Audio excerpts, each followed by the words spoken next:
Les Bahames és un estat insular del Carib, independent des de l'any 1973 i per tant pertany a la Mancomunitat de Nacions i és una monarquia parlamentària que té a la reina d'Anglaterra Isabel II com a cap d'estat. El manco durant el moment que ha produït aquest metratge. Per petita i insular que es vegi, és una de les economies més potents del continent americà, quedant enrere només dels Estats Units i Canadà. Molt d'això a causa de ser un dels països fiscals més eficients pel que fa a la qüestió que hi ha.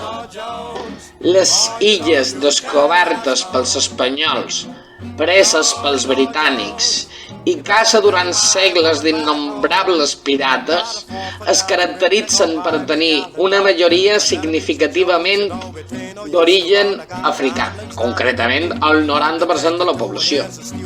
La llengua més parlada i hegemònica del país és l'anglès i en molta menor extensió una llengua criolla que a hores d'ara es diu bahamès i no té cap cobertura legal.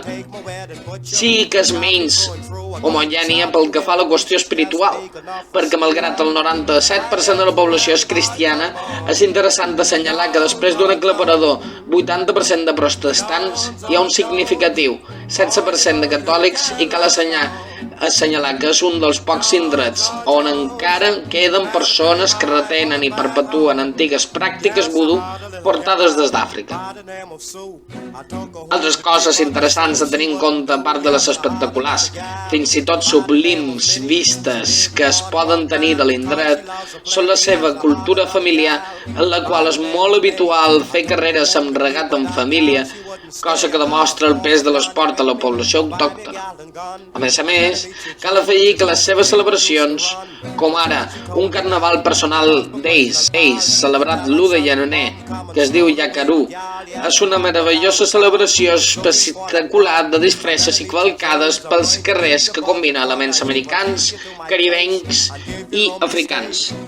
Una experiència incomparable. Bahames, un país digne de ser visitat. Jo no me'l perdria. Aniria encantat a passar-hi l'estiu en lloc de quedar aquí fent la temporada. No sé què me'n dieu. Watch the buzzard pick the meat off your bones. I'm going to take my wedding butcher, but chop you through and through. I'm going to chop you into pieces just big enough for stew on. When I get through, everybody gonna moan. Jones, oh.